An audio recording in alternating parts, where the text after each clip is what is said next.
السؤال هذا اللي يريد يقول لك أنا سويت دراسة للحديث وهو أستاذ علوم الحديث والسنة، والله العظيم لا هو أستاذ ولا دارس الحديث ولا السنة، وبتعب ان العراق اسمحوا لي اليوم اطلع خارج النص، ومداها من دراسه تطلع هيج دكاتره مداها من دراسه.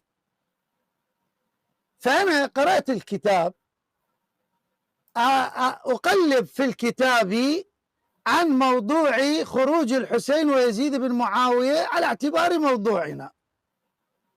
افتح الكتاب اريد لي حديث صحيح ما في. زين انت استاذ مال لنقه؟ انت استاذ مال شنو؟ مؤلف لك كتاب انه بيقول هاي دراسه وقدمها للمسلمين، هو ما في حديث صحيح. الان اضعه هذا الكتاب امامكم، زين حرامات الفلوس تذبيت عليه. انتم هكذا، انتم الله وكيلك معتمد على روايات ضعيفه عند الطبري وهنا نخلناها نخل، او عند ابن عساكر. والمشكله روايه عن سيف بن عمر على راسي. الان قبلت سيف بن عمر، هو جاب الروايه ولبسني اياها. ليش؟ لان تنفع. شلون؟ انه قال له للحسين يا حسين لا تخرج، وقد نبهوا عبد الله بن عباس ومعروف منه محمد ابن الحنفيه نصحوه وقال له لا تخرج. يابا هاي عن من؟ عن فلان بن فلان. خوش صحيحه؟ يقول ايه نبهوا الحسين عليه السلام. خلي الكتاب هذا.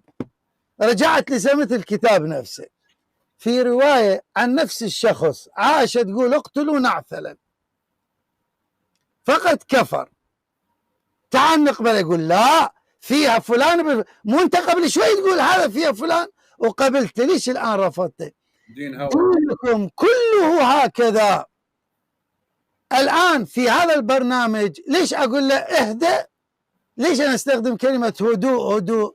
اهدأ واقرأ الرواية، اقرأ الآية، نفتح التفاسير. أي برنامج من البرامج وضع التفاسير من الأرض إلى السقف، والله أمامكم وضعت التفاسير. أتحداكم، شوفوا أنا أطلقت تحدي اليوم لي سنتين والله ورب الكعبة، وأنا الآن أعلن التحدي. أتحداكم أن تأتوا بآية واحدة من هذا القرآن، واحدة اتفقتم على تفسيرها. أتحداكم، مو أنتم أهل السنة والجماعة.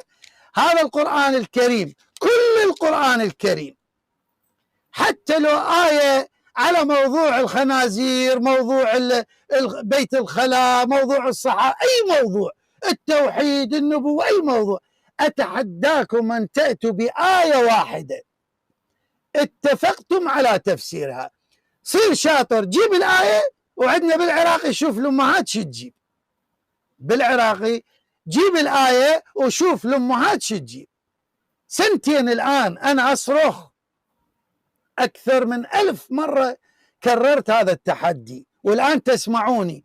وستطأطئون رؤوسكم ورب الكعبة ولن تستطيعوا أن تأتوا بآية واحدة اتفقتم على تفسير. كيف تتفقون على الآية وعندما أسحب الطبري والقرطبي فيها 10 آراء، فيها تأويل، قال السدي وقال مجاهد وقال الشعبي وقال اللعبي وقال المدرمي، ودين هذا دينكم؟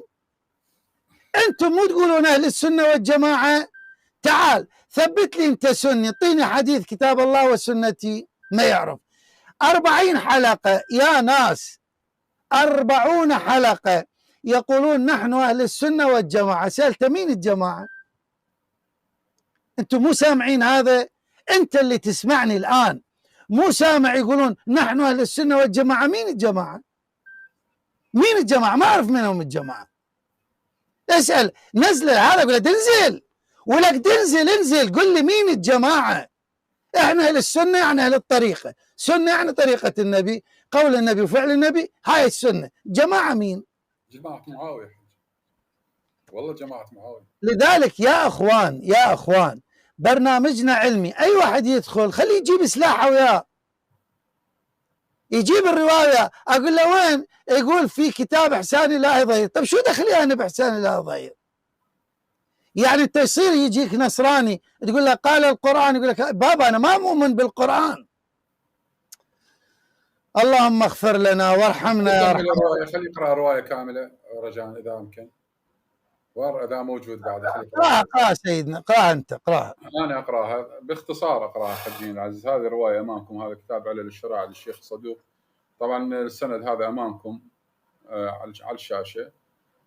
حدثنا أحمد بن محمد بن عمرو بن مقدام حدثنا أبو العباس أحمد بن محمد بن يحيى، هذا رجل مجهول طبعا، رواية ما تصح، ولكن رغم هذا ماذا يقول؟ يقول إنه جاء شقي من الأشقياء إلى فاطمة عليه السلام فقال لها أما علمت أن عليا قد خطب بنت أبي جهل؟ فقالت حقا ما تقول؟ فقال حقا ما أقول 3 مرات. فدخلها شقي، يعني شقي من الأشقياء جاء. طيب، إلى أن يقول حملت الحسن على عاتقها وحملت الحسين، ولا أن يقول ذهبت إلى رسول الله صلى الله عليه وآله وسلم فقال يا علي أما علمت أن فاطمة بضعة مني وأنا منها، فمن آذاها فقد آذاني، ومن آذاها بعد موتي كمن آذاني في حياتي، إلى أن يقول فما دعاك إلى ما صنعت؟ فقال علي والذي بعثك بالحق نبيا ما كان مني مما بلغها شيء ولا حدثت به نفسي. فقال النبي صدقت وصدقت. ففرحت فاطمة عليه السلام بذلك وتبسمت إلى آخر رواية. والرواية أيضا غير صحيحة بالمناسبة.